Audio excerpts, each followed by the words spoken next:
forces me, however, in terms of the observation that you've just made, to also simultaneously say that the trans experience seems to be scary. You've pointed it out in a number of different ways to a lot of people in the UK and certainly here in the United States and certainly in the governor's mansion of Florida, Texas, and Tennessee. And mostly it is cis, older white men. They are the ones that are scared the most. They're holding on. They for sure don't watch TikTok. I smile every time you say it by saying, you know, they're not watching where they should be watching if they really wanted to learn. But when these cis older white men reject and talk about their fear, they're suggesting basically, and I'm paraphrasing for them, you are scary, slow down. Can you see an environment where you slow down and say, okay, pronouns and this issue and sports and this issue and healthcare, can you see any accommodation to slowing down, or you say, nope, it's full speed ahead? What do you think? I think some elements of what we've been pushing as the agreed upon rules they haven't been agreed by the wider community at all. And I think if you ask a lot of elders in our community, again, they just don't understand across all intersections. And I hate the idea that there's like one kind of person. It's like, this is what social media has done. It's grouped everything into algorithms of the same. It's like, this is now the enemy. This type of person is the enemy. And if I don't want it done to me, then I'm not going to do it back to cisgender white men. I think that it's people that have not experienced you. So when I went to this funny little pub in Brighton, and Brighton's like a strange little rock and roll town really at night, and there was this charming little lady who was sat there on her granddaughter's hen party, and she came over to me and said, I'm so fascinated, I've never even met a gay person before. And I sat down with her and she was having a sherry and I was having a vodka lemonade, and I was like, well, you know, we're just the same, right? We're just the same. And she went, but I live on the Isle of Wight, which is a tiny island just off the south coast. And I was like, well, yeah, but we're still the same. We've still got to pay our bills. We're still sad when someone in our family passed away. And she went, you know what, I adore you, and gave me a big hug.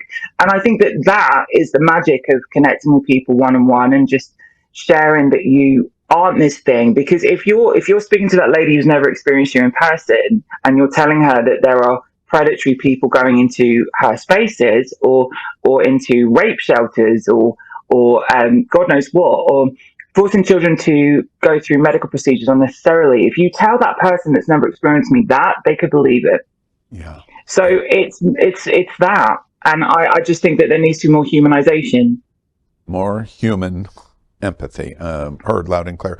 I'm curious, JoJo, continuing on the trans experience, for the trans community, you've made it very clear in this conversation that the strategy is to divide and conquer, break the acronym up: lesbian, gay, bisexual, trans, queer, affirming, plus, whatever that might be.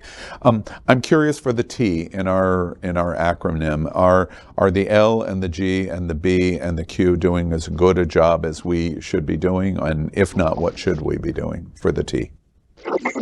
I think that we need to, even though I think it's so important to embrace every person from the LGBTQIA plus ABC community and to understand that we're all unique.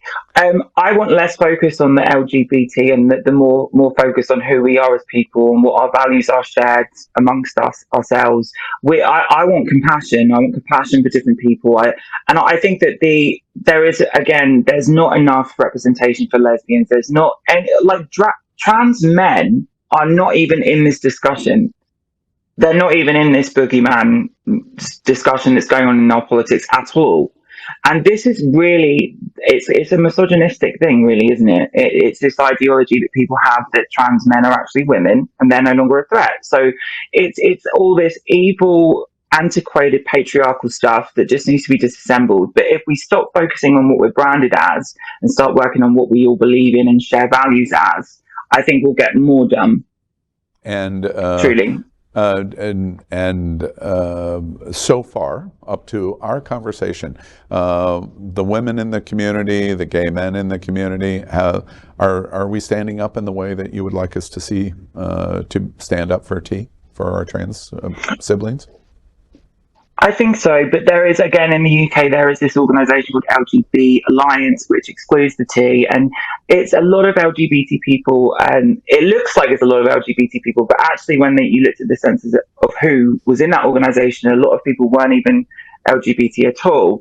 So it's like there are some fringe people that I think are misunderstanding what's going on too, and hopefully there is some ways that we can all come together. Like we tried in the UK, there was a show on television called Genderquake, and there was a conversation with Caitlyn Jenner and Jermaine Greer, of our young trans advocates in the UK. And instead of being a format of a debate where we come together and compromise and understand what the agenda are from each person, there was an audience that was almost like cheering on the argument. So there has been this sort of focus on keeping the debate going and to monetize that debate. And I think sometimes we can come back to just working out how we can all communicate better with different, because even if you don't agree with me but you still believe I'm a human being that deserves equal rights, then I think there's a grounding to begin a compromise. So I think that in terms of what the gay and lesbian part of our community or bisexual part of our community are doing, for the most part, I think we're all in agreement, but there are some French people that misunderstand it and people outside the community that misunderstand it. Yeah. So hopefully we can just come together. Yeah, that's heard. I'm curious. I hope that wasn't too hippie. I'm curious, JoJo, with everything that you've said and what we're watching in the UK and in the US, are you optimistic that things are going to improve for the trans community? I am, because we're starting to see changes, and my goodness, I've been working for so long to be. For years and years and years, I was trying to work behind the beauty industry and work with the corporate umbrellas. And in the last 4 years, I've been able to change the diversity and inclusion guidelines several. And to me, even if you see the visibility of queer people in beauty advertisement and a young person can see themselves do that, then that is amazing. And we're seeing so many great examples of young people coming into their own and sharing their own individual talents and ambitions, and as long as we see it, be it. And I think there is so much more we can do. But again, we need to go back to that collaboration, not competition aspect of and really support each other individually, because then we'll see each other bloom and it'll be this incredible garden. Yeah. I'm always optimistic, I've got to be. Yeah, good. I think it's interesting. I remind our audience, James Harwood, 100 million views in YouTube, carves out his or her own business, androgynous walk of London Fashion Week starting at 15, fashion design artist, so business entrepreneurial spirit, and clearly so articulate in this conversation about our LGBTQ community and the trans community.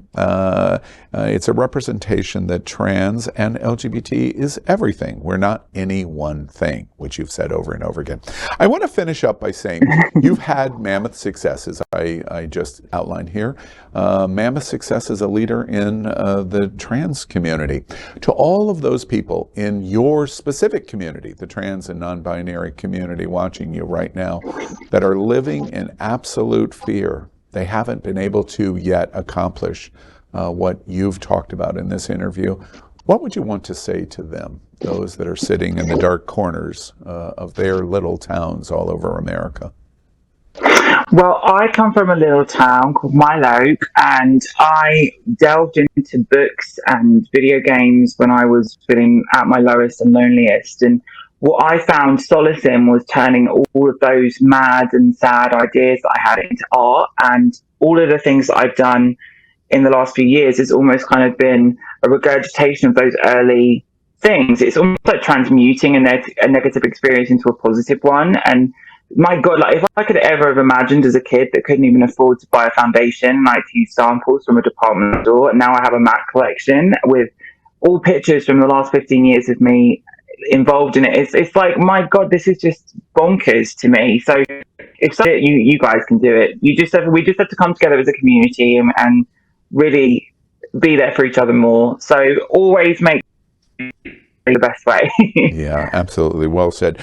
Joseph Harwood, what's next for you personally? What's your next big adventure, challenge? Okay, well, I have my website, josephharwood.com, and I have a platform called Journal, which is just my initials, JHOURNAL.com. And what I want to do is really build new platforms to support other people. So I'm looking at some give back organization, UK, hopefully bringing it to the US. And I really want to do fashion. Like you can probably tell that I'm eccentric in what I've got behind me even now in my little dressing up corner thing here. But I would love to do fashion going forward. So that next. Yeah. And I have to say to you, highest compliment that in my untrained fashion, I can tell you, your picture of you right now is absolutely stunningly beautiful. And I love that you can represent everything, and I can see all of that in one picture. And there's no fear that I can see all kinds of different gender embracements in one shot. I have been thrilled. First off, or last off, when are you coming to South Florida? Because you would be royally welcomed here in South Florida. When are you going to come? Oh my God. I've just had a conversation yesterday about coming to what's it called? Fort Lauderdale? Is that what it's called? Fort Lauderdale. Yes, yes. Fort Lauderdale. I've had a conversation yesterday, so that will be part of my website Journal because I'm doing lots of travel for that. So yes, I will be coming. I'll be coming. Okay. I'll just say hello in person. Excellent. And we can't wait to show it to you. South Florida is Brighton and Manchester and London LGBT on steroids. So you will be royally with crocodiles. with alligators. Oh. Exactly. Well, you want to follow Joseph Harwood.com is the official website. Of course, just Google and it's going to come right up. Instagram and all of the social media platforms. JoJo, a pleasure talking to you. The trans community is just going to love what inspiration of hope you've delivered tonight. Thank you so much for letting me on and allowing me to speak. Thank you. It's such a pleasure. You've been great. And thank you for joining Queer News tonight. Thank you.